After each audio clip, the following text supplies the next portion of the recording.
Raymond Okafor had already belittled his wife 3 times in 4 minutes when Steve Harvey stopped smiling. By the time Raymond did it a 4th time, cutting off his wife Pauline mid-answer, slapping the podium with an open palm, and telling the Family Feud audience that she didn't know what she was talking about, Steve Harvey had walked 12 feet across the stage, placed himself between Raymond and the podium, and said 5 words into a microphone that the entire studio could hear. The audience didn't gasp. They erupted. All 207 of them, on their feet in under 4 seconds. And Raymond Okafor, a 54-year-old retired civil engineer from Columbus, Ohio, who had driven 9 hours to be on this show, stood alone at the center of a stage where nobody, for the first time in a very long time, was willing to pretend he hadn't just done exactly what he'd done. It was a Thursday in Atlanta. October 5th, 2023, Stage 4 at the Reeves Building was 40 minutes into what the production schedule listed as a routine afternoon taping. 2 families, 2 rounds. The Okafor family from Columbus, Ohio, had made it through the pre-show rehearsal without incident, which is to say Raymond had stayed quiet long enough for the producers to check the right boxes and move everyone to their marks. The opposing family, the Delgados from San Antonio, were warm and loud and kept forgetting to wait for the floor director's signal before they talked. Pauline Okafor, 52, had been a middle school science teacher for 24 years. She stood at the Family Feud podium in a blue blazer she'd bought specifically for this trip and answered Steve Harvey's first 2 questions so cleanly and quickly that Steve had turned to the audience and said, "This woman came ready." The audience laughed. Pauline smiled with the particular care of someone who has learned to receive compliments quickly before they can be taken away. Raymond stood 1 step behind her and to the left. He had his arms crossed. Their 3 adult children, Tobias, 29, Amara, 26, and David, 23, stood in the family row behind the podium. Tobias, the eldest, had a posture that told a story anyone paying attention could read. He stood like someone who had spent years watching a room and calculating whether he needed to move. But nobody in that studio knew what was about to happen. What nobody on that production crew knew, what the casting coordinators hadn't caught in the pre-interviews, what the legal waivers didn't ask about, was that Pauline Okafor had filed for a protective order 14 months earlier. She had withdrawn it 6 weeks later. She had not told her children. She had not told her sister in Detroit. She had told the intake counselor at the Franklin County Courthouse that she wasn't sure it was bad enough to be official about. The intake counselor had given her a pamphlet. Pauline had taken it home and put it in the same kitchen drawer where she kept the takeout menus and the extra batteries, because it needed to be somewhere she could reach it without anyone noticing she had it. The insurance piece had come later, and it had come quietly, the way these things always did. In January of 2023, Pauline's therapist, a licensed counselor she'd been seeing every other week since the summer before, submitted a treatment continuation request to the family's insurance provider. The response came back in 11 days. Coverage for ongoing therapeutic intervention not supported under current plan classification. Pauline appealed. The appeal was reviewed and denied in March, with a form letter explaining that her case had been evaluated against clinical necessity benchmarks and did not qualify for continued authorization. She submitted a second appeal in April with a letter from her therapist and a letter from her primary care physician. That was denied in May. She stopped submitting appeals in June because the process required her to take personal days from work, and she had used all of them. She had been paying $140 out of pocket every other week since July. She had not told Raymond. She had moved the money from a savings account she'd opened at a different bank in 2019, the year things got worse. She called it her Teacher's Professional Development Fund on the label she'd written on the folder in her filing cabinet. because Raymond never asked about professional development. She had been doing this math, $140 every 2 weeks, 11 sessions, $1,540 total, for 4 months before she stepped onto that stage in Atlanta. The first round went cleanly enough that a person not paying attention would have missed the fractures.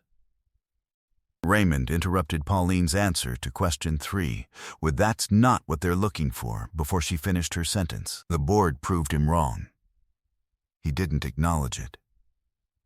When Steve made a light comment about team communication, Raymond laughed the laugh of a man who has always been the one who decides what's funny. The second round was where it broke open. Steve asked, "Name something a husband does that makes family time feel like a test." Pauline leaned toward the microphone and said, "Scores everyone's answers." Raymond's palm hit the podium. The crack of it was loud enough that 2 audience members physically flinched. He said, "She doesn't know." He stepped in front of her.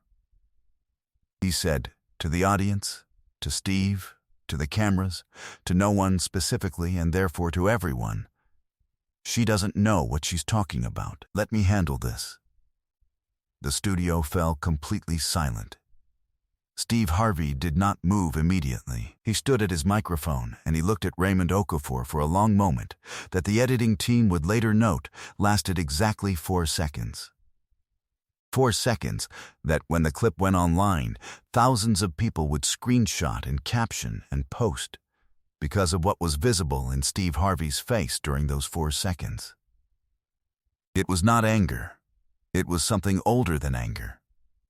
It was recognition. And then Steve Harvey was moving. He covered 12 feet of stage in 8 steps. He placed himself between Raymond and the podium. He put the microphone to his mouth. The audience had already gone still. And then Steve Harvey said the 5 words, and the audience went the other direction entirely. They erupted, all 207 of them, in a single upward motion, and the sound of it was so sudden and so complete that the audio team had to pull the house feed back 4 seconds later to save the master recording. "Sir, you need to leave." Raymond Okafor blinked. He said, "Excuse me?" Steve did not repeat himself. He looked at the floor director. He looked at security.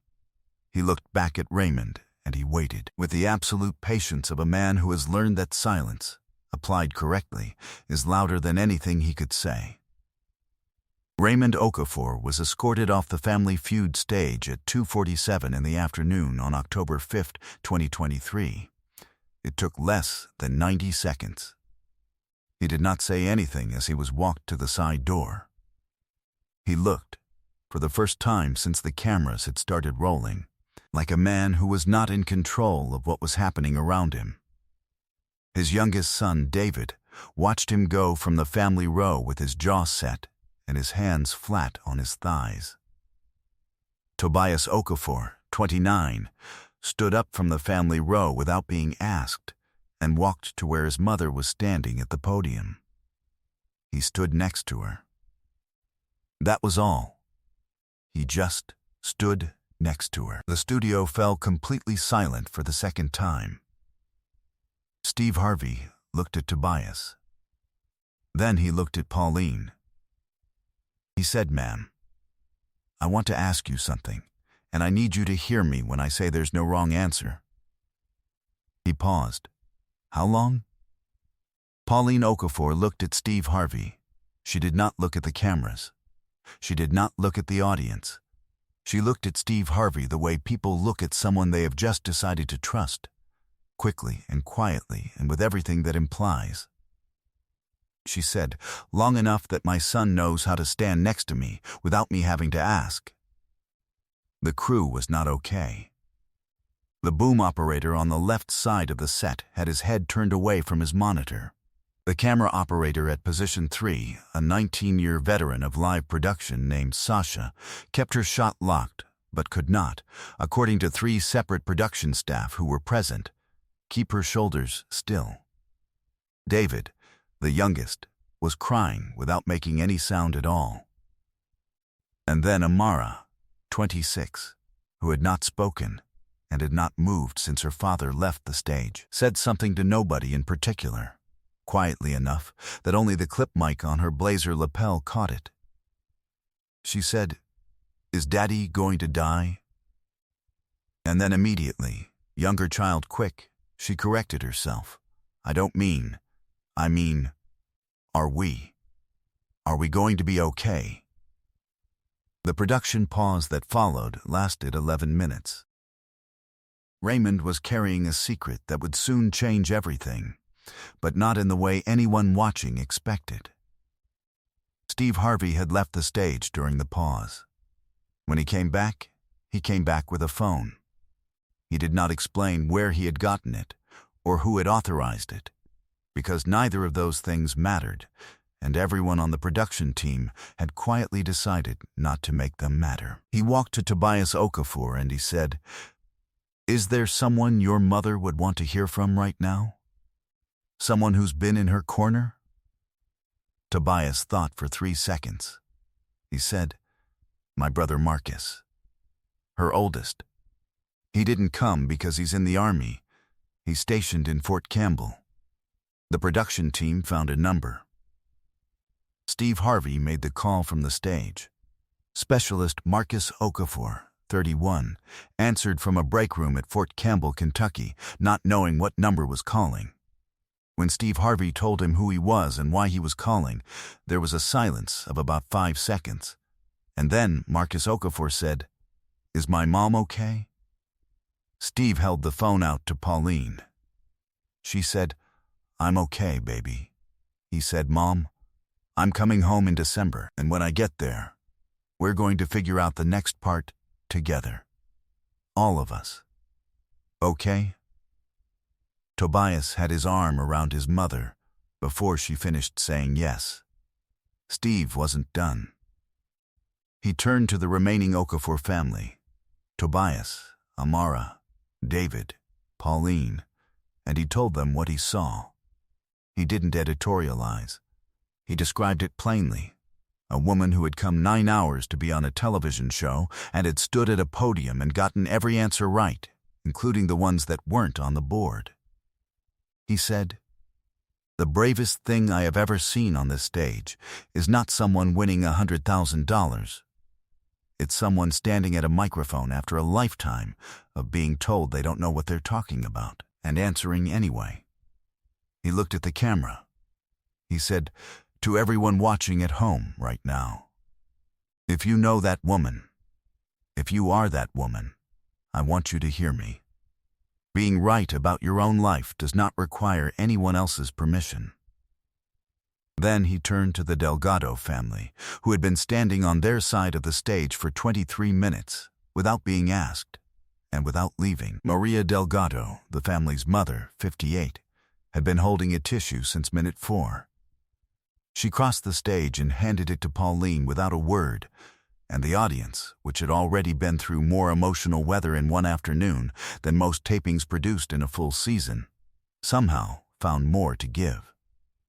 Steve wasn't done. He told Tobias what the Tobias move, the standing next to someone move, was worth. He said, "There are men in this world who learned everything wrong about how to be a man. And some of them raise sons who learn it too. And some of them raise sons who look at what's wrong and decide to do the opposite. You decided, when you were young enough that it cost you something to decide it. That's the thing I want you to carry." He paused, because about 20 years ago, an old man at a gas station looked at me. I was a mess, I was nowhere, I had nothing, and he said, "God's got a plan bigger than your pain." I didn't know that man. I'll never see him again. But I held on to that, and I'm standing here today because of it.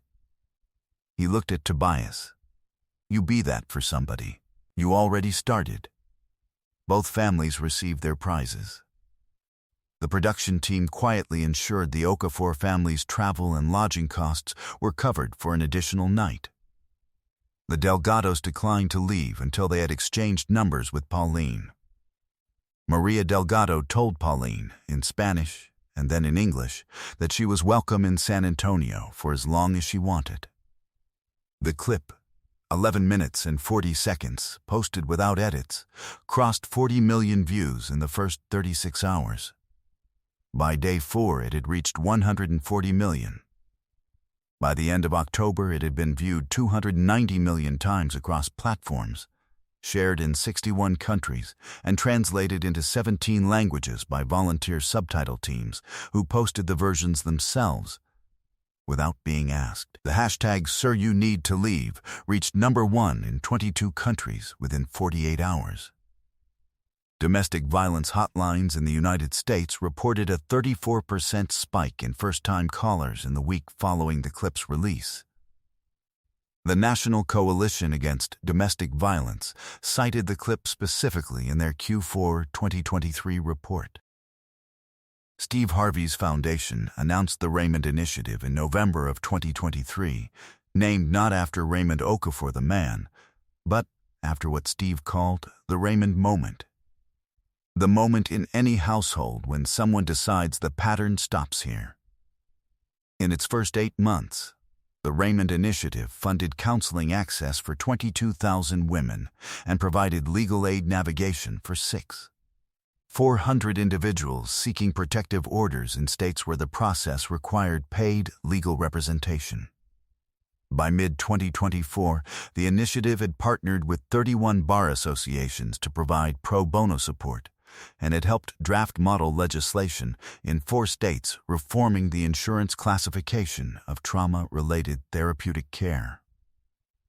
Specialist Marcus Okafor came home in December, as promised. He spent 11 days in Columbus. He drove his mother to her therapist's office on a Tuesday morning, sat in the waiting room, and when she came out, took her to lunch at the diner she'd been going to since before he was born. He told her, over coffee, that the 3 of them, him, Tobias, David, had talked and they had a plan, and she didn't have to carry the financial part of this alone anymore. Pauline Okafor looked at her oldest son across a diner table and said something she had never said in exactly this way to anyone. I forgot I didn't have to. Raymond Okafor completed a 26-week intervention program in 2024. He did not do so publicly. He called Tobias in the spring to say he had started. Tobias told him he was glad. They did not speak again for several months. What happened after that is their family's story to tell, and they have not told it.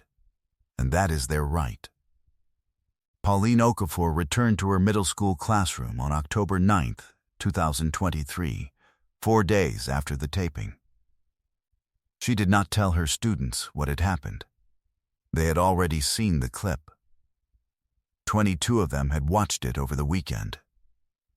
They did not ask her about it. They just came into class and sat down, and one girl, 7th grade, 13 years old, a student Pauline had been quietly worried about all semester, walked to the front of the room before the bell and put a handwritten note on her desk, and walked back to her seat and never said a word about it.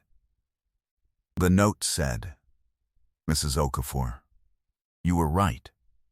About everything." Pauline kept it. It is in a different drawer now, not the one with the pamphlet. The stage at the Reeves Building in Atlanta has a specific spot, 12 feet from the host podium, dead center, where the floor director put a small piece of yellow tape during the October 5 taping to mark the position Steve Harvey walked to when he stopped the game. The tape was removed during the next taping's setup, but 3 members of the production crew independently reported, in separate interviews months later, that they had gone back to stand on that spot. Just to stand there. Just to see what it felt like to be in the place where someone decided that enough was enough. Some moments don't need a word count. They just need a witness. If this story is about someone you know, or someone you are, share it without explanation. Let them watch it from the beginning. Subscribe if you're new, because this channel is built for the stories that stay with you long after the screen goes dark. And if you've been standing at a podium your whole life, answering correctly, waiting for someone to notice. Consider this your notice.